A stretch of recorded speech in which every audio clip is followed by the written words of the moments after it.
नमस्ते dear class. आज के हम लोग इस वीडियो में पढ़ेंगे forest law and there impact. Forest law and there impact के बारे में हमें पढ़ना इसलिए ज़रूरी है क्योंकि हम जानेंगे कि क्या कंपनी के द्वारा फॉरेस्ट में नियम लगाए गए और उसका क्या क्या इम्पैक्ट हुआ।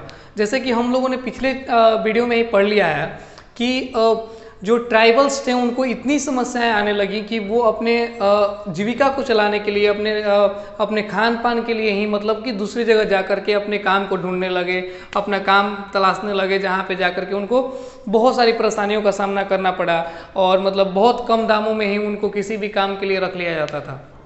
ठीक है, तो आइए देखिए कि आइए देखते हैं हम लोग कि कौन कौन से फॉरेस्ट लॉ जो है वो लगे थे जिसके कारण उनको इतनी सारी परेशानियों का सामना करना पड़ा था। ठीक है, तो देखते हैं हम लोग कि forest law and there impact. Forest law जो बनाया गया कंपनी के द्वारा वो और उस पर क्या क्या इम्पैक्ट थे। देखिए, ट्राइब्स जो थे वो फुल्ली डिपेंडेंट थे किस पे? फॉरेस्ट पे।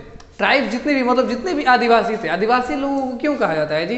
ताकि वो मतलब इससे पूरा जाहिर होता है ये बात कि वो लोग किस पे डिपेंडेंट है? फॉरेस्ट, मतलब कि वो फॉरेस्ट के बिना नहीं रह सकते हैं। और देखिए, फॉरेस्ट से उनका पूरा कार्य भी चलता था।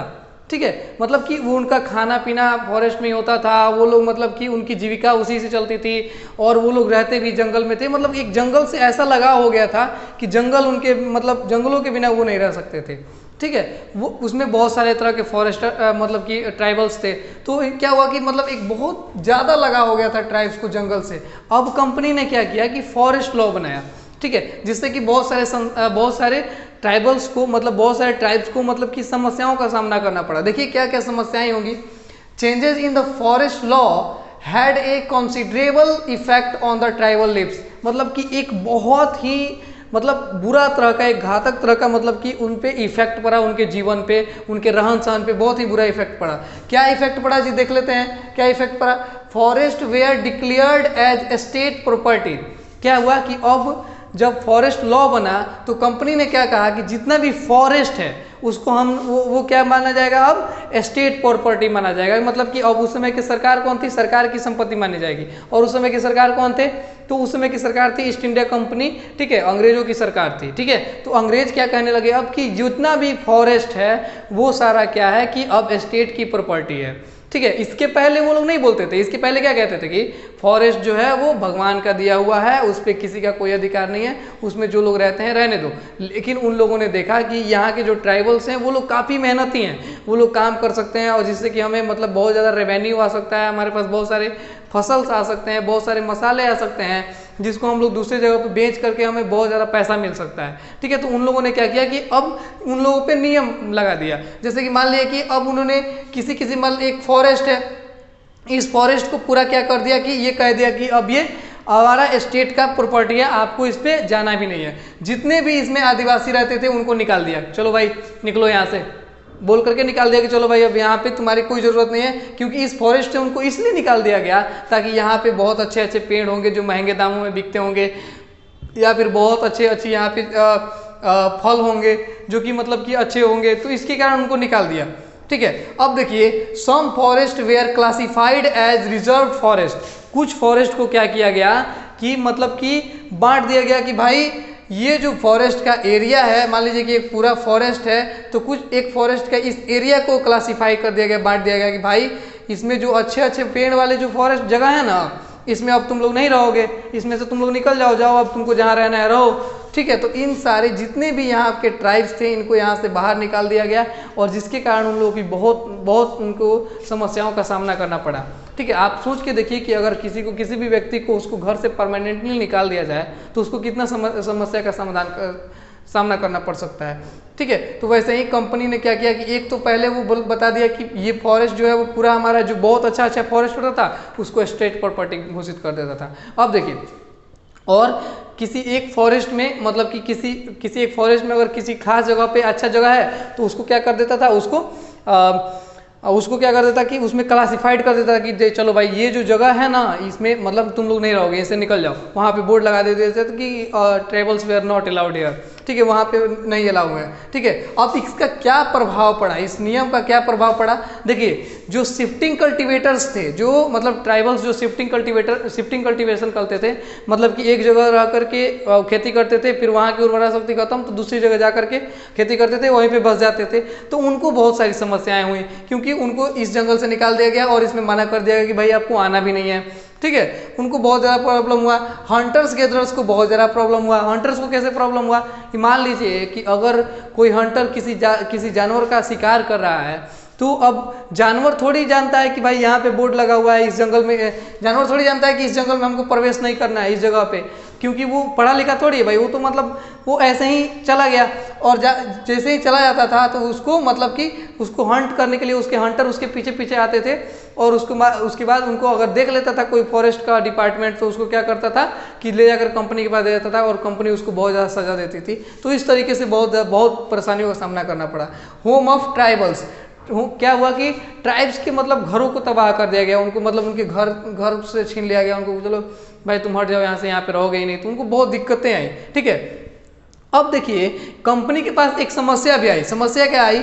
From where would the forest department get it labour to cut tree for railway sleepers and transport logs. ठीक है, अब दिक्कत क्या आई मतलब कि उनको कंपनी वालों को कि भाई मान लो कि जो वो लोग उस समय रेल का पटरी बनाने का काम काफ़ी तेज़ी से चल रहा था, तो क्या होता था कि रेल को पटरी पे मतलब कि यहाँ पे अभी तो सीमेंट वालों का ये वाला बिछाया जाता है स्लीपर्स, ऐसा देखिएगा आप लोग रेल के पटरी पे ऐसे स्लीपर्स बिठाया जाता है जिसपे हम लोग कूदते हैं, इस पे कूद के इस पे कूद के इस पे फिर कूदते हैं, तो कभी कभी मुंह के बल गिर जाते हैं तो चोट भी लगता है। तो वही मतलब कि इस पे क्या होता था कि ये अब तो सीमेंट के लगते हैं, पहले लगता था लकड़ी का। तो कंपनी सोचने लगा कि भाई जब हम लोग निकाल देंगे किसी को यहाँ से, ट्राइबल्स को निकाल देंगे, तो वो काम कौन करेगा हम लोग का? ठीक है, तो वो लोग मतलब जो फॉरेस्ट डिपार्टमेंट था ये समस्याएं लेकर के आया कि ये स्लीपर्स वाला काम कौन करेगा और ट्रांसपोर्ट लॉग्स का काम कौन करेगा, मतलब कि उसको ढोएगा कौन, वहाँ से वहाँ तक ले जाएगा कौन। तो कंपनी के दिमाग में, कंपनी वाले बहुत चालाक होते थे बाबू, मतलब बहुत ज़्यादा चालाक होते थे। मतलब क्या करते हैं, मतलब कि वो अपनी फायदा के लिए कुछ भी करवाते थे, मतलब अपना फायदा के लिए बहुत चालाकी का काम करते थे। ठीक है, अब देखिए colonial officials come with the solution. अब कॉलोनियल ऑफिशियल्स यानी कि कॉलोनियल ऑफिशियल को हम लोग यहाँ पे क्या कह सकते हैं, यहाँ पे हम लोग कंपनी ऑफिशियल्स भी कह सकते हैं।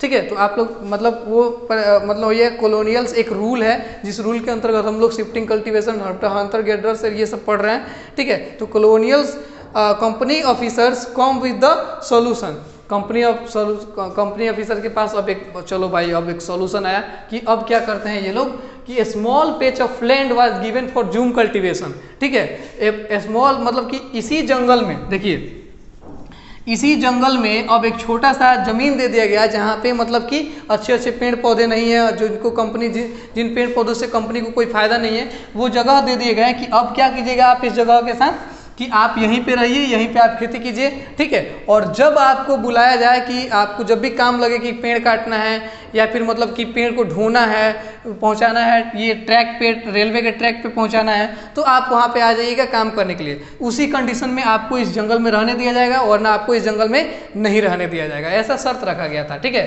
अब देखिए किससे कंपनी ने क्यों ऐसे मतलब लैंड दिए भाई, इतना प्यार मोहब्बत कैसे आ गया भाई ट्राइब्स पे, जब एक तो आप मार के निकाल देते हैं फिर आपको इतना प्यार मोहब्बत क्या आता है, और इससे क्या फायदे होते थे कंपनी को।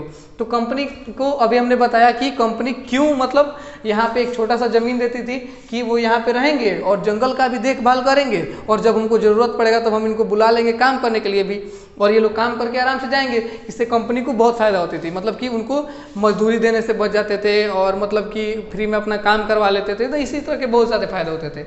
इन return those who lived in the village who would have to provide labour for the forest department and the looks after the forest. अभी हमने आपको बताया कि जो इस जगह पे रहेंगे, इस मतलब कि जो कंपनी जो छोटा सा ये जो जगह दिया था ना, इस जगह पे जो भी लोग रहेंगे यहाँ पे क्या करना पड़ेगा कि उनको फॉरेस्ट का देखभाल करना होगा, और जब भी जरूरत पड़ेगी कंपनी को कि मतलब ट्री काटने के लिए, जैसे यहाँ पे देखिए लिखा हुआ है कि ट्री काटने के लिए जब भी मतलब उनको जरूरत पड़ेगा तो वो लोग बुला लेंगे, और बुलाने के बाद मतलब कि उनको बिना मतलब पैसे दिए ही उनको बोल देंगे कि तुम चले जाओ। तो ऐसा मतलब इस तरीके से बहुत उनको समस्याओं का सामना करना पड़ता था।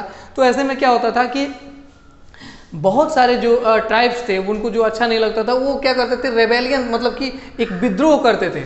ठीक है, सभी लोग तो मान नहीं जाते थे, जिसके पास समस्याएं थी वो लोग मान जाते थे, लेकिन जिसके पास समस्याएं नहीं थी वो लोग क्या करते थे, विद्रोह करते थे। Many tribals group reacted against the colonials forest law. ठीक है, कॉलोनियल्स फॉरेस्ट लॉ जो बना था इस पे बहुत सारे लोगों ने विद्रोह भी किया। ठीक है, डिसओबे द न्यू रूल्स, मतलब कि क्या करते थे कि जो भी नया रूल आता था उसको मतलब डिसओबे करते थे, उसको मानते ही नहीं थे कि भाई तुम कितना भी रूल बना लो मानेंगे ही नहीं। तुम कहोगे कि इस जंगल में तुमको नहीं घुसना है, ये प्राइवेट प्रॉपर्टी है, तो इसमें रात में जाकर घुस के उसके जंगल के जितने भी पेड़ महत्वपूर्ण पेड़ होते थे उनको काट के गिरा देते थे कि चलो भाई तुम क्या कर लोगे, तुम जानते थोड़ी हो कि कौन काटा है। ठीक है, लेकिन ऐसे भी अंग्रेज बहुत शातिर थे, बहुत चालाक थे। क्या करते थे कि सबको सजा दे देते थे, सबको लटकवा देते थे, सबको पीटने लगते थे, कूड़ा बरसवा देते थे उन पे। ठीक है, बहुत तरह के सजा देते थे। Continue to practise what was the considered as illegal, मतलब कि जो मतलब कि उस पर क्या मतलब उन सारी चीज़ों पे उन लोगों ने विद्रोह करना शुरू कर दिया जो कि उनके तरह से इनलीगल लगता था, जो कि उनके तरह से मतलब बहुत खराब लगता था कि भाई हमारा जीवन बर्बाद कर दिया तुम यार, मतलब हम मेरा तो घर छीन लिया, और घर छीनने के बाद तो तुम हमको क्या कर दिया कि मतलब कि अब हमको रहने भी नहीं दे रहा है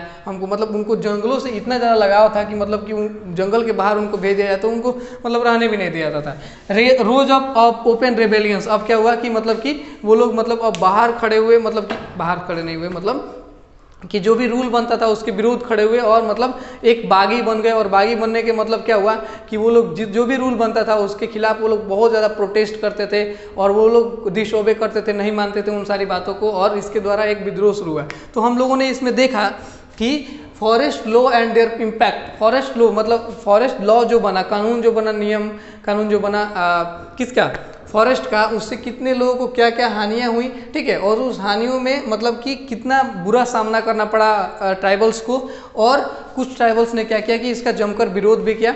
तो उम्मीद है कि आप सभी को समझ में आ रहा होगा। तो अगर ये हमारा एक लास्ट टॉपिक था इस चैप्टर का। ठीक है, और हम लोग एक टॉपिक और बचा हुआ है बिरसा मुंडा, तो हम लोग शायद बिरसा मुंडा के बारे में बहुत पहले ही पढ़ चुके हैं, तो इस टॉपिक को हम लोग देखेंगे कि अगर आपको समझ में नहीं आया होगा तो हम लोग पढ़ेंगे, नहीं अगर आ गया होगा तो हम लोग इसको फिनिश करेंगे, नहीं पढ़ेंगे आगे बढ़ेंगे। ठीक है, अगले चैप्टर पर चलेंगे। तो तब तक के लिए धन्यवाद, और अपना नाम हम कमेंट करते रहिए भाई, चैनल वगैरह सब्सक्राइब करो।